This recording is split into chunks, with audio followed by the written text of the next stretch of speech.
Hello and welcome to episode 3 of Fireworks in the Real World. This week I'm going to look at wireframing and using Fireworks as your favourite wireframing tool. Obviously it isn't a wireframing tool, but Fireworks is very flexible, as I keep saying, and it has a lot of built-in features that will help you get there. Now there are many free and very cheap wireframing tools, both on the web and in native applications for Mac and PC. And one thing about using Fireworks is you don't have to learn new interfaces and new tools. It's part of your workflow within Fireworks, and your wireframe can become a prototype, a kind of more high fidelity prototype, and then become a basis for the actual design work without leaving the package. So you're kind of reusing what you've done, and it's a kind of workflow that has worked well for me. Now, it's not as fast as other tools in many ways, but there's a lot of stuff in here you can use to get you going pretty quickly. Good libraries and good tools. It doesn't do the wiggly output, the kind of sketchy look quite so well. You can use Comic Sans though if you really want to. So there are many ways to get started with making our new wireframe. We can just create a new document. So if we're going to make a 960 pixel wide one, for example, we'd start with about that, 1160 pixels wide. And we could start putting on guides.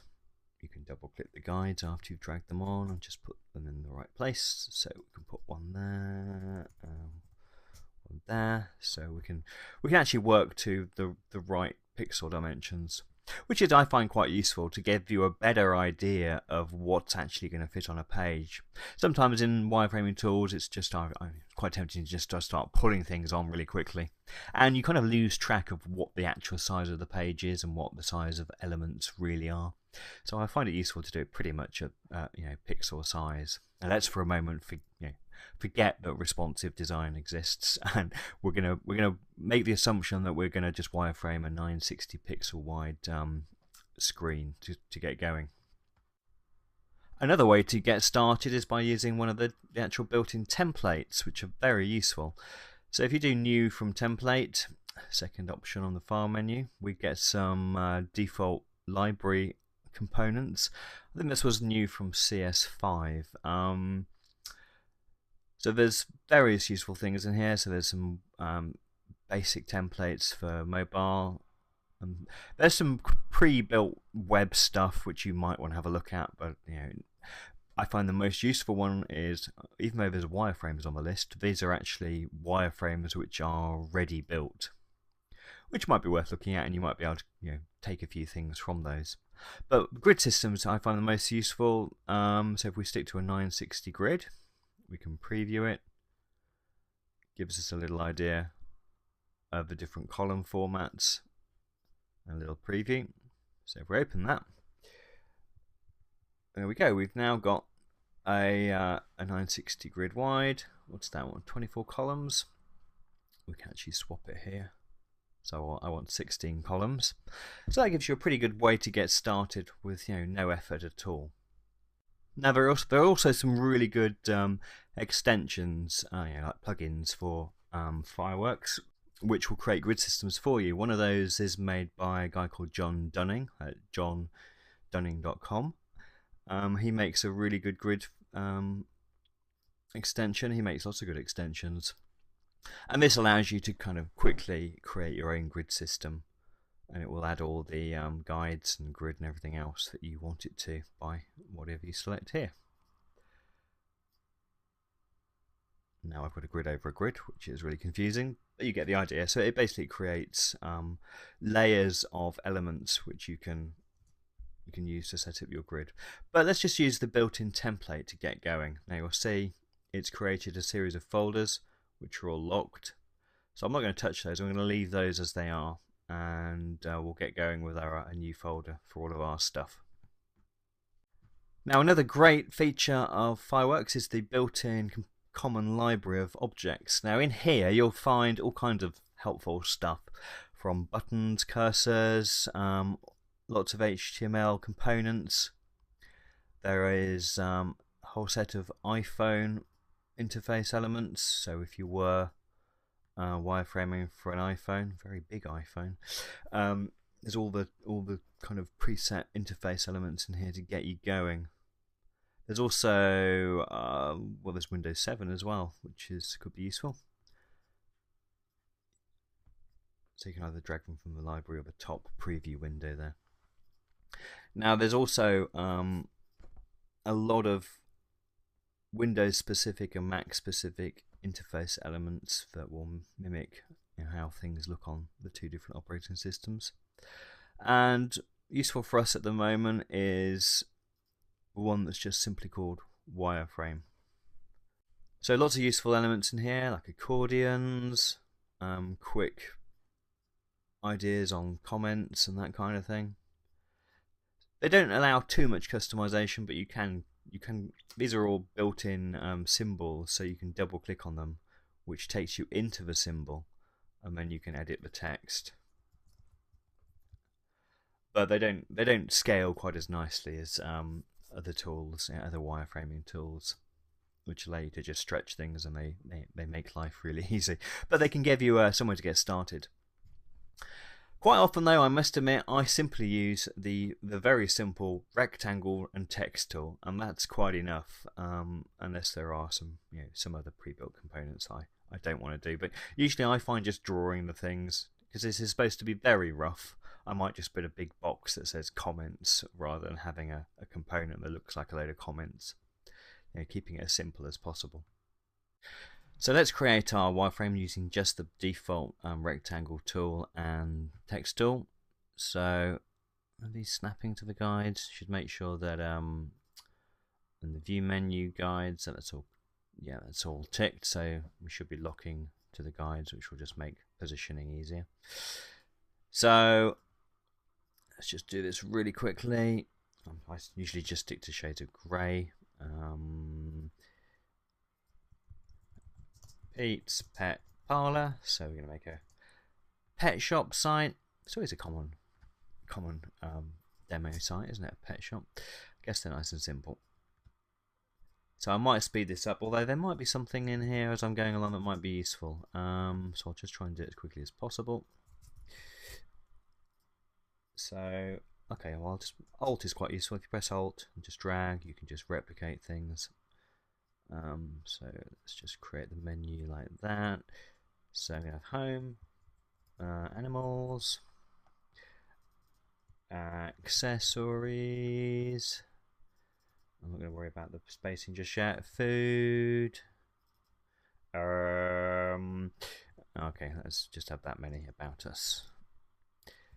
So if I just click and drag those, and then do align, sorry. Make sure they're aligned vertically, and I can distribute the widths. Although I should have moved that one over there. Now if I distribute widths, they all spread out equally, so that's quite nice. I'm actually going to turn those guides off because I don't want to see them. Can I turn the guides off? Oh, there we go. It's Control or Apple : or just on the view menu. So they're not part of the actual layers of grids. They're an overlay of the guides themselves. So I've turned those off because they're appearing over the top of my wireframe. So I'll just use a save me drawing a box. I'll use a box which has got a search component in there, and because this is an e-commerce site, I'm just going to stick some text up here. View. Okay, let's put basket. So pretend there's 2 items in the basket. Check out. So that might be the kind of thing you have up in the kind of top area of the site. Let's just make it a bit smaller using the properties panel. There we go. So that looks like a kind of header we might want to start using. So we've got our header. Now we're going to end up with a multi-page wireframe here. We're going to do a home page, a landing page, product listing page, probably a product detail, checkout, the kind of standard pages you might expect in a small e-commerce site. So we're going to use the pages of our Fireworks to help make the process easier rather than having separate files, and we'll be able to link between them as well. So let's just get rid of these other pages, which were just going to delete those, which were the other column layouts. Call this home. Now, what I want to do first of all is I want to make this header into a reusable symbol. Now, there's lots of ways of sharing stuff across pages. You can share layers. You can do set master pages. Must admit, I just like using symbols themselves. I'm going to convert that to a symbol and call it header. You have other options here for animations of buttons. Very, very familiar if you've used Flash. This is the same kind of concept. We won't worry about 9-slice scaling at the moment, or we can put it in the common library, the thing we were looking at earlier. But let's not do that at the moment. Let's just create a header. Now, if we duplicate the page, so if we just set up a few pages. I'm going to duplicate it each time because I want those guides in there and the header. Call it listing. So because this is a symbol and it's in all those pages, if I now update something in the header symbol, I might change the name. So when you double click into the symbol, you go into a kind of editing mode. Again, very, very familiar to anyone who's Flash. You can see here the kind of breadcrumbs of what you've done. So I go back to where I was. Now we'll notice that header, because it's in each of the pages and it's always related, it will update everywhere. So I found that really useful. That's the kind of thing that Axure does as well with its kind of master components, which I find to be really, really useful because I'm terrible at keeping things consistent and synchronized, especially when documents get really big. I mean, if you've got a 50-page wireframe and something changes in a common element, you don't want to have to go around changing it all everywhere. You just want it to be intelligent. So things like headers, footers, default kind of content blocks, I tend to make them all as different symbols, and then if they ever change, it's rippled across everywhere. So that's really, really useful. Now we might just put a banner area on the page, so it might be a big kind of hero graphic-y kind of thing. Just make it a little bit varied in shades of grey. I'm going to go back into the common library. Just pull in a video player. Forgot to mention earlier, you can actually download, there's plenty of places on the web where you can actually pull in more elements for your wireframe. Very useful.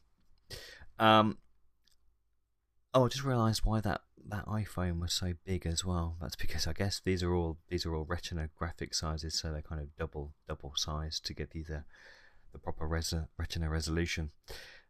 That's just come to my mind. So let's carry on making a few more adjustments to this. We might want to put in some, I tend to just show grey boxes for images.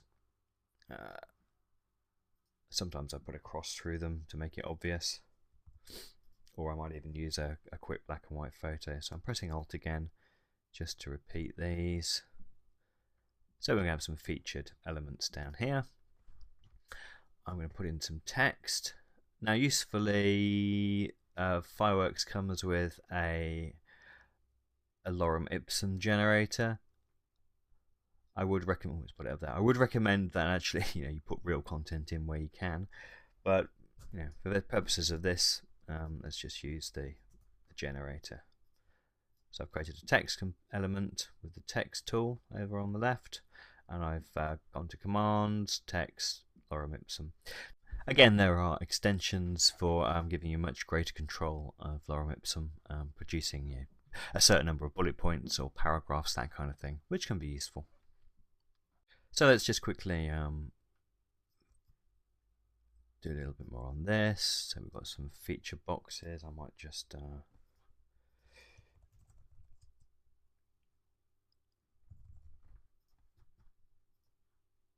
sometimes I specifically just label what these things are.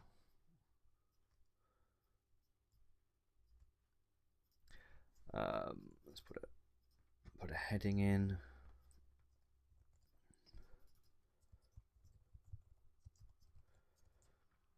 Again, I fully advocate proper content rather than dummy content for this kind of stuff.